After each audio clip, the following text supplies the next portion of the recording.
getting more and more difficult to tune into the news anymore as wars and rumors of wars fill the headlines each day. Nearly all of us have been inundated with the constant drone of war, destruction, and death. From Russia's invasion of Ukraine back in 2022 to the Hamas attack on Israel this year and subsequent response by Israel, to current reports that Hamas is attempting to expand their attacks into Europe. To many of us, it seems as if World War III is rapidly approaching, and it's just a matter of time before nuclear weapons are used and the world is engulfed in flames. And in many ways, it seems as if the world is already ablaze. But our belief that we are on the brink of world war isn't simply our overactive imaginations. In fact, there is hard data to back up what we feel in our guts. For example, the Department of Peace and Conflict Research, which is out of Uppsala University in Sweden, has what's called the Uppsala Conflict Data Program. The Conflict Data Program has been tracking wars globally since 1945 and has identified the last few years as the most violent times in the world since the end of the Cold War, and their tracking of different types of violence are all trending dramatically upwards. It's difficult to see 2024 as being anything other than an escalation of all the current conflicts, with probably a few new ones boiling over as well. And as this happens, many around the world will be hoping and praying for someone who will finally bring about peace and security. As fate would have it, there is someone currently on the world scene who states that he is the great peacemaker the world desperately needs. That he, and only he, can save us from certain destruction. That man is Donald J. Trump. And the crazy part is, Donald Trump has been talking about saving the world for nearly 40 years. In April of 1984, an article appeared in the New York Times Magazine entitled The Expanding Empire of Donald Trump. In that article, Trump speaks about the danger of nuclear weapons to the world and how he alone had the skills to save us all. Quoting from the article, Trump said that his concern for nuclear holocaust is not one that popped into his mind during any recent made-for-television movie. He says that it has been troubling him since his uncle, a nuclear physicist, began talking to him about it 15 years ago. His greatest dream is to personally do something about the problem, and characteristically, Donald Trump thinks he has an answer to nuclear armament.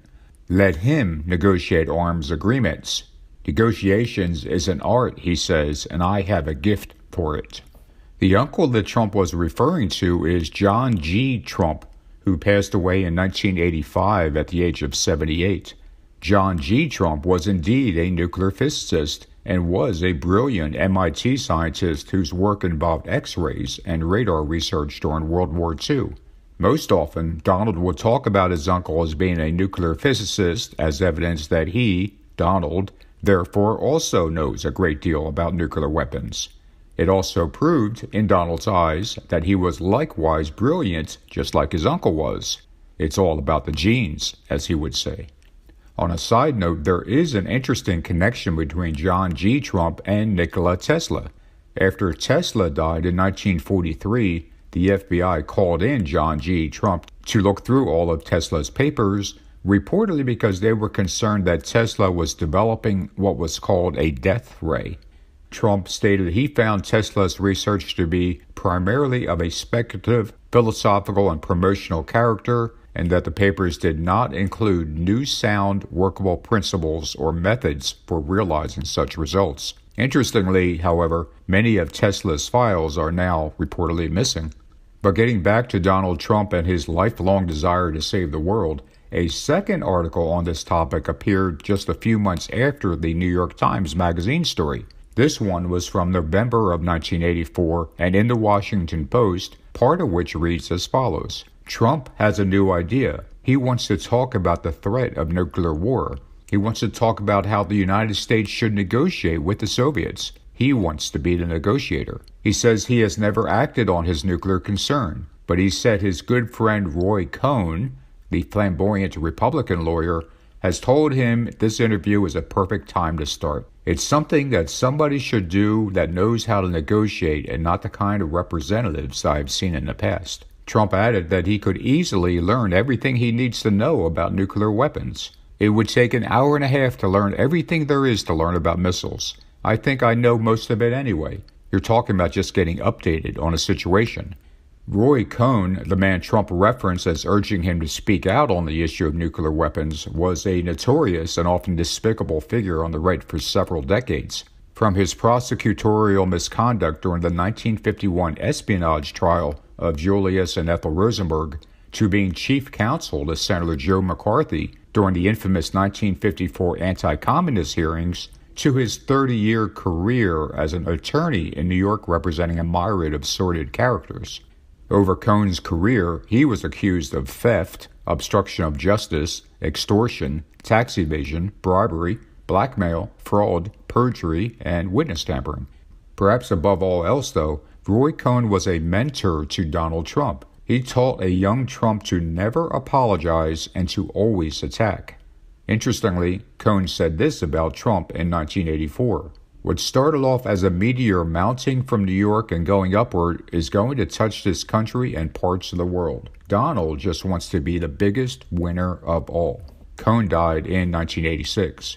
In a 1985 profile of Trump published in Manhattan Inc., later republished in a 1987 book called Manhattan Passions, Trump discussed his obsession with brokering this ultimate deal, stating, "Nothing matters as much to me now." Trump also stated that he was already dealing at a very high level on this, suggesting that he had connections in Washington and at the White House. At the time, this would have been the administration of Ronald Reagan. The picture on the cover of Manhattan Inc. showing Trump holding a dove brings home the point that Trump is aspiring to be the one who can finally bring us all the peace and security we so desperately need. Manhattan Inc. went out of business in 1991, but the original 1985 profile of Trump appearing in the magazine was reprinted in 2016 on Slate.com, and I'll put a link to that article in the description below. Speaking of Ronald Reagan, we know how Trump claims that he came up with the Make America Great Again slogan, but he almost certainly got it from Reagan during the 1980s. For those who've abandoned hope, we'll restore hope and we'll welcome them into a great national crusade to make America great again. The year after the Manhattan Inc. profile, Trump would continue his goal of being the one person who can save us from nuclear weapons. In 1986, Trump would meet with one of the few Americans who knew Mikhail Gorbachev personally, as he sought information about the USSR's new leader. In that meeting, Trump would also reveal his plans to ask Ronald Reagan to post him to Moscow. The 1986 meeting was recounted by the man who was there and who met Trump, Nobel Peace Prize winner Bernard Lown. His story was published in 2017 by The Hollywood Reporter, part of which reads as follows. Donald Trump in the mid-1980s aggressively pursued an official government post to the USSR, according to a Nobel Peace Prize winner with whom Trump interacted at the time. He already had Russia mania in 1986, 31 years ago, asserts Bernard Lown, a Boston-area cardiologist known for inventing the defibrillator and sharing the 1985 Nobel Peace Prize with a top Soviet physician in recognition of their efforts to promote denuclearization. Lown tells The Hollywood Reporter that Trump sought and secured a meeting with him in 1986 to solicit information about Mikhail Gorbachev. Gorbachev had become the USSR's head of state and met with Lown the year before. During this meeting, Lown says, the fast-rising businessman disclosed that he would be reaching out to then-President Ronald Reagan to try to secure an official post to the USSR in order to negotiate a nuclear disarmament deal on behalf of the United States, a job for which Trump felt he was the only one fit.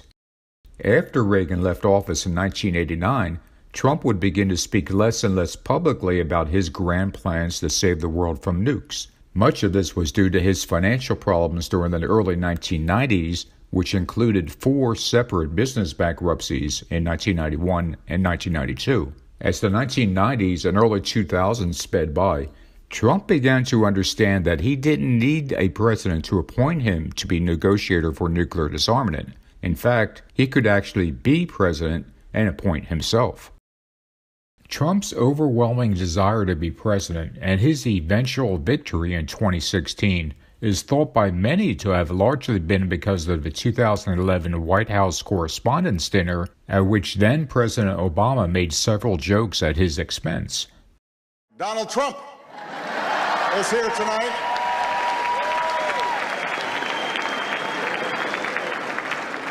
Now, I know that he's taken some flack lately, but no one is happier, no one is prouder to put this birth certificate matter to rest than the Donald.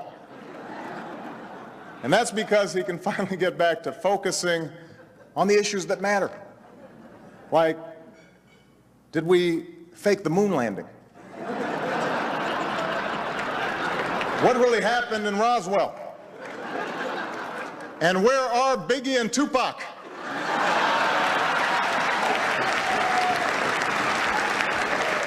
However, while that event may have added fuel to the fire, Trump had been eyeing the White House several times before that night, as being president of the free world would have clearly been public confirmation that he was the biggest winner of all, to paraphrase Roy Cohn.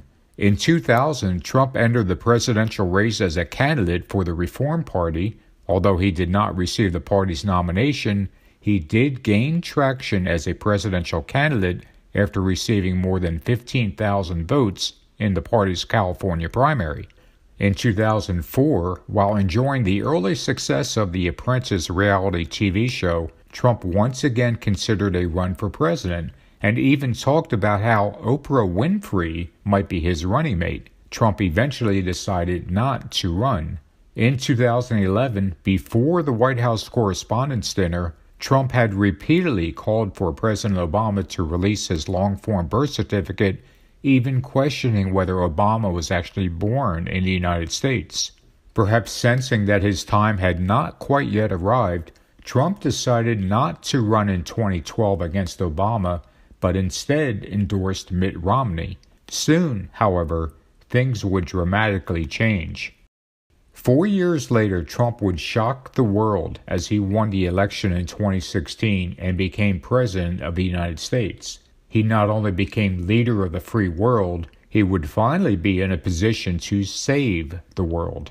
By the time 2017 rolled around, Trump had been talking about saving the world from nuclear weapons for well over 30 years, his ultimate deal. But after becoming president, Trump began to see another deal to be made: peace in the Middle East. According to him, it would be the deal of the century. On September 15th of 2020, Trump oversaw the official signing ceremony for the Abraham Accords. At the ceremony, Trump said the agreements would serve as the foundation for a comprehensive peace across the entire region. His usage of the word foundation is very noteworthy. Together, these agreements will serve as the foundation for a comprehensive peace across the entire region, something which nobody thought was possible, certainly not in this day and age, maybe in many decades from now. At that ceremony, Trump joked that he wanted the Abraham Accords to be named the Trump Accords. Everyone laughed, but they knew deep inside that it wasn't really a joke. Trump wanted his own name front and center on these accords, just like he does with everything else in his life. After these events, a number of Christians began to speculate if the Abraham Accords were, in fact, the fulfillment of the Bible's prophecy about the covenant with many, which we read about in Daniel 9:27. And he shall confirm the covenant with many for 1 week, and in the midst of the week he shall cause the sacrifice and the oblation to cease, and for the overspreading of abominations he shall make it desolate, even until the consummation, and that determined shall be poured upon the desolate. Most of those Christians who wondered about the Abraham Accords' relevance to this prophecy didn't do so because they thought Trump might be the Antichrist, but rather how a future president might build upon this agreement to forge the eventual covenant with many. In fact, after Trump lost the 2020 election, the Biden administration began to embrace the Abraham Accords and sought to build upon it in several ways, for which Biden received generally positive reviews. This was likely angering Trump, who has viewed the Abraham Accords as his deal of the century, not Biden's. But before we get into that, let's look at Daniel 9:27 one more time, focusing on the beginning of the verse. And he shall confirm the covenant with many for 1 week. First, there are Christians who see this verse as being fulfilled by Jesus. However, we need to remember that God does not make temporary 7-year covenants. Rather, his are eternal, which means that this verse is referring to the fake covenant of the Antichrist. Second, the word that we need to focus on in this verse is confirm, which, as we can understand from Strong's Concordance, is defined as a strengthening or making the covenant stronger. And the implication is that it's the many which strengthens the covenant. Here's what I mean. The agreement that eventually became the Abraham Accords consisted of only Israel and the United Arab Emirates at first, and a follow-up agreement between Israel and Bahrain a few weeks later. Those two agreements were then combined to make up the original Abraham Accords. However, having just two of Israel's neighbors as the foundation of the Abraham Accords is at odds with the meaning of the word many from Daniel 9:27. Checking Strong's Concordance, the word translated as many more accurately means abundance or even a multitude. In fact, Strong's Concordance tells us that Rob, the word translated as many, was indeed interpreted as multitude in two other verses in the King James, Exodus 12:38 and Exodus 23:2. So the covenant with many is just that. It's a covenant between Israel and a multitude or abundance of other nations. Here again is Daniel 9:27, and he shall confirm the covenant with many for 1 week. But if we recognize that confirm means to make stronger, and many refers to multitude, the verse could be understood as, with the multitude he shall strengthen the covenant. Something must happen that strengthens the covenant, and that something is the addition of the many. It becomes not just a simple agreement between Israel and two of her neighbors, but a mega deal involving several dozen countries. That is what strengthens or confirms the covenant. World events are now converging to the point where wars and rumors of wars are threatening our very existence, but where also the man who has envisioned himself as savior of the world for most of his adult life will be returning to power and have the perfect opportunity to be that savior. When Trump returns to power, one of his top priorities, other than vengeance, will be to reclaim the Abraham Accords as belonging to him, not Biden. And the best way to do that is to make them the Abraham Accords on steroids, the mega deal that brings the world peace and security.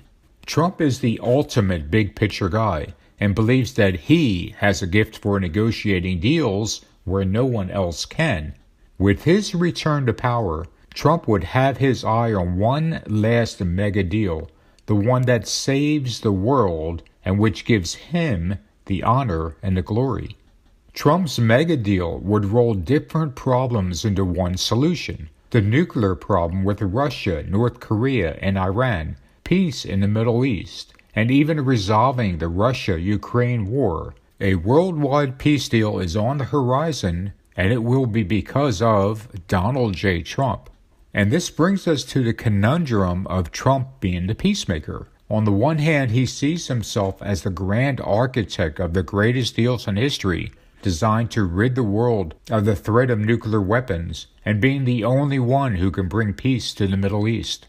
But on the other hand, we have Trump with a cavalier attitude towards nukes, saying in 2016 that he could envision them being used, and that Europe was not off limits. He will bring peace, but at its heart is a very fragile, temporary peace, one that he himself will break. And this is precisely what the Antichrist is prophesied to do in the Bible. He will bring about a covenant with many between Israel and their neighbors, and yet we are told that through peace he will destroy many. The Bible gives us a number of descriptions as to the character traits of the Antichrist, from having the mouth of a lion, to magnifying himself in his own heart, to being beloved in Israel, to casting truth to the ground, to being a vile person. All of these traits, and many more, match Trump perfectly. But beyond even that, Bible prophecy also talks about how the Antichrist will forge a covenant with Israel and many other nations, and that there will be talk of peace and security before sudden destruction comes upon the world. Everything is setting up perfectly for Donald Trump to get exactly what he's always wanted, to be recognized as the one who saves the world from nuclear weapons, to be the one who finally brings peace to the Middle East, to forge an Abraham Accords 2. And don't be surprised if Trump's new covenant with many will even be named the Trump Accords, or perhaps the Trump Covenant, so that he gets the glory, the honor, and the power. Everything is lining up for Trump to proclaim that he is the savior of the world.